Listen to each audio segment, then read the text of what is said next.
If they see press and long hair coming, they call it woman. If beard and whiskers, they call it man. But look, the self that hovers in between is neither a man nor a woman. Hello everyone. Nivedita Menon, in the introduction to her famous book, Seeing Like a Feminist, talks about two images. One is of a nude makeup and the second one is of the reveal formatting function in Microsoft Word. So now first of all, let's look at what nude makeup is all about. Nude makeup is a sort of a makeup that you apply on your skin so that your skin look fresh and dewy without looking like you're even wearing a makeup. You need an eyeliner for that, mascara for that, a nude lipstick, a highlightening blush, so that you get your skin get a natural looking glow. The whole point of this particular makeup, nude makeup, is that you spend hours and hours painting your face in front of the mirror in order to look like you had not touched it at all. You do not look made up. The maintenance of social order, any social order for that matter, is based on this kind of a painting, this kind of a performance. Painting the society over and over, again and again, through repeated social, cultural practices, rituals, repeating, revising, practicing, reproducing, so that so as to make it so perfect that it has the effect of untouched naturalness. So we'll not be talking about all the social orders. You know that all social orders are maintained in this way, but then we'll focus on patriarchal social order. Patriarchy, like any other social order, is maintained through performance, through painting, through repetition, through reproducing. Now, what are the different ways by which the social order, this patriarchal order, is maintained? Let's begin from birth. Once a child is born, the first question that is being asked is it a boy or girl? We are so entrenched in this binary opposition that we seldom think of a hermaphrodite being born. Arundhati Roy in Ministry of Utmost Happiness is introducing a character called Anjum who was born with two sexual organs. She or he was a hermaphrodite. See, we cannot accept hermaphroditism, that is bodies possessing both male and female sexual characteristics. If at all they are born, they are considered a disease. They are considered as kind of outcasts who are forced to choose any one of the established gender, established sex for that matter, and stay with it throughout their life, otherwise they would be punished. That is the physical aspect of this question. The question is never innocent. Is it a boy or a girl is never an innocent question. Now take the ideological sense of this question. The question, is it a boy or a girl? Why do you ask this question? You take the phone, you pick up the phone, and you get the answer that yeah, it is a boy, and kind of something triggers in your mind that is what kind of a dress should I wear? Should I buy? Blue for boys and pink for girls. Obviously, we are so surrounded with this kind of a color codedness for boys and girls. So much. It's too much to take. The whole concept of this masculine and feminine color shifts from time to time. See, until the middle of the 20th century, in the West, it was pink for girls and pink for boys and blue for girls, because pink was considered so decided and fiery color than the delicate and dainty blue. In the 1800s, infants were dressed all in white. It was quite a gender-neutral color. There was no gender difference at all as far as infants were concerned. The only distinction that they wanted to make was between adults and children, not amongst children. So it was only in the midst of 20th century that you had this blue for boys and pink for girls kind of thing becoming natural. So let's leave birth altogether and let's talk about school. What happens in school? The rhymes which are being taught in school, the stories which are being taught in school, the fairy tales which are taught to them, the cartoons which these children watch, the games that they play. Where is woman there? Where do you place a woman in all these? A woman is either positioned passive or she does not exist at all. Where is a transgender, a bisexual, a homosexual, a hermaphrodite placed in these kinds of stories and myths? Of course in a negative light. Where is a working class woman, a black woman, a Dalit woman placed in these kinds of stories? What is her role? Do you even have these kinds of characters when you're teaching children? Do you have? Say for example, if you're taking fairy tales, we have the sleeping beauty who falls under a spell that puts her to sleep for almost thousand years, and that spell is broken by the kiss of a prince. Male desire is expressed through the power that a man has to awaken woman. Of course, she wakes up, and does she wake up? Does she rise into her own individuality or her own self? No. Then the thing that she rises up to is to satisfy the universal, the stereotypical fantasy of the male. Woman has always occupied bedridden positions in stories, in fairy tales, in cartoons. Everywhere you have this horizontal position of women and the vertical position of man. You say, for example, Helen of Sparta, Cleopatra, all these are some examples. We need to learn, or we need to take Lady Macbeth as a model so that women wake up and leave the bed behind. Now let's talk about the rhymes, which are the first thing that is being taught at schools and which is the most dangerous of all. Nursery rhymes. Peter, Peter, pumpkin eater, had a wife but couldn't keep her. He put her in a pumpkin shell and there he kept her very well. Because Peter couldn't keep his wife, what he did was that he created a shell for her, a home, and placed her in the home. These are the kinds of nursery rhymes which are being taught to children. Chubby cheeks, dimple chin kind of concept of beauty. Women all the time adorning becomes the only thing that a woman should do. Mary had a little lamb and Michael did not have a lamb. See, I'll tell you about a social worker, Kamla Bhasin. That is she's an Indian social worker. When she was going to teach her children, she found that the rhymes. She was a feminist, of course. She found rhymes which were so full of gender stereotypes. What she did was that she wrote her own rhymes for children, and you have so beautiful rhymes from this particular Kamla Bhasin. Our baby, he's all soiled up and wet. And on top of that, he's all upset. Father changes baby's nappy, and on goes the rhyme. That is a very beautiful rhyme, as I felt so.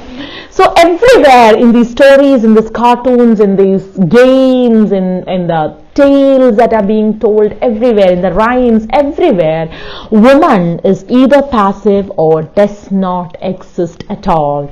So say for example, if you're taking the storytelling competitions which are going on, elocution competitions which are going on for KG students, that's really interesting in the sense that if a storytelling competition, you have stories which should have a moral. I don't know why stories always should have morals. Should have a moral, and that moral should be kind of maintaining the social order. One thing. Second thing, say for example, if for an elocution competition for KG students, usually the topic would be given like your favorite toy kind of thing, and almost all of the boys would pick car, truck kind of thing, and girls would pick Barbie dolls, and that too fair Barbie dolls. You cannot have black Barbie dolls at all. So I guess nowadays you have black Barbie dolls as well. So each and every child is being exposed into these kinds of stereotypes, and they're growing with these kinds of stereotypes which are being practiced throughout. Children's literature is the first encounter that children have with word, with language, with with written words, with language, and it is this language which shapes their world.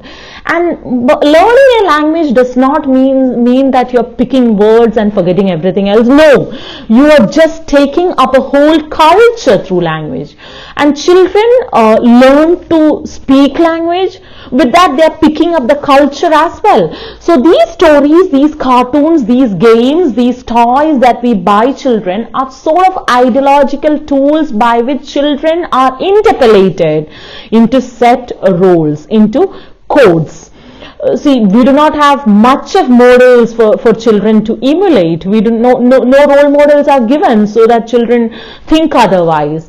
The gaze, the silences, the violence, the punishment of the patriarchal system does not give child a choice. Sometimes I wonder, sometimes we laugh at. I had an instance where one child was asking his grandfather, like, see, my mom is working 24/7 in this house, so why don't you pay her? You're paying the servant, but you're not paying my mom. Why is that?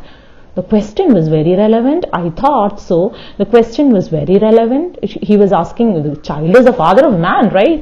The question was so very relevant, but the whole point was that grandfather laughed at it. We all laugh at it. He was right, but then we laugh at, and the child get to know that, yeah, this question has some problem in it, right? A child is not supposed to ask these kinds of questions. So there is something wrong in it. You do not pay everyone who is working, right? You do not pay everyone who is working. You pay only servants. Grandfather was saying, like, your mother is staying here itself, and servant is coming from somewhere else, and this small child, actually he is almost 5 years old, I guess, and he was saying, no, this is not my mom's house. Mom is coming from somewhere else, and she's staying here, so you should pay her as well. Oh, quite interesting it was. But then we laugh at such serious comments made by kids. Now what are we to do? Here comes Nivedita Menon's second imagery. When you look at the world with a feminist lens, it's like activating the reveal formatting function of the Microsoft Word. Activating the reveal formatting function of the Microsoft Word, when you activate it, it reveals the complex formatting that goes below the surface of what looked so smooth and complete. See, you look like a feminist, you look at the world with a feminist lens, and you reveal the complex formatting which is there beneath the surface level.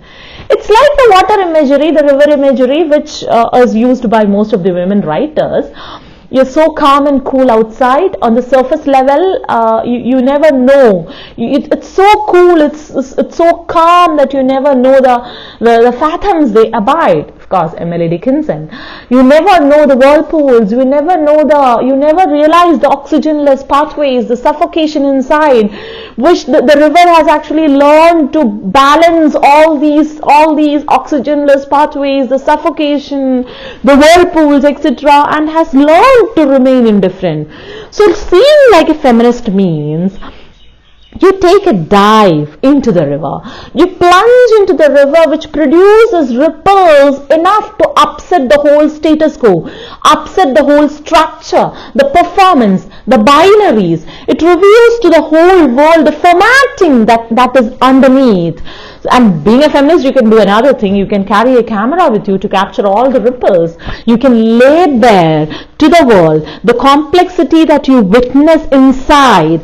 You go into the river and into the system and see what is going beneath, what is happening inside, and you witness it, document it using a camera. You click it, and it could be documented in the book of myths, in the book of history, because the historians or those people who were writing mythology or history did not have enough time to document those things. So this is the importance of studying gender as a discourse. As Gayatri Chakravarti Spivak has said somewhere, any study is unacademical if it's not gendered. So studying gender as a discourse is a kind of a method of laying bare all the social, all the cultural constructions and viewing things from a completely different vantage point. It is a gesture of subversion of power. It unsettles the structure. It resists homogenization. It opens up multiple possibilities and celebrates pluralism. Feminism as such is not a singular movement. It is not a monolithic concept. It is an amalgam of diverse feminisms. Of course, fem means woman and S means a movement, a social movement, ideological movement, political movement, any movement. The word feminism has always carried negative connotations with it. Even Virginia Woolf, who was a kind of a staunch supporter for the women's rights, attacked the word feminism. Even women activists who were so much into the fighting for women's rights and all, they did not want themselves to be called feminists. Feminist was a name given to disliked or despised women, kind of man-hater and all. So there is an inherent misogyny in the term feminism itself, which we need to expose and eradicate as well. And those people who are very much the beneficiaries of this feminist movements often deny and attack the word feminism. Most of these people seldom remember that it's because of these kinds of feminist movements around the globe that women have achieved at least what they have now. Though we have miles to go before we sleep, the feminist movements have done a great job in transforming the patriarchal society in a kind of a positive way. So when we talk about feminism, we do not have one singular feminism. It is feminisms. Feminism, of course, as you all know, is very much dependent on the geological, political, local, cultural scenario of each and every region. It is intersectional in nature. Western feminism obviously do not address the issues of working class women or women of color. For women of color, empowerment cannot be achieved unless their community is liberated from racial oppression. For women in colonized countries, empowerment means a freedom from colonization and neo-colonization as well. So feminisms embraces all sorts of marginality, all sorts of gender fluidity, equality, elimination of hierarchy, freedom, etc., etc., etc. We need to address class issues, caste issues, racial issues, sexuality, disability, religion, etc. When we are talking about feminism or gender for that matter. Personal is obviously political and political is personal as well.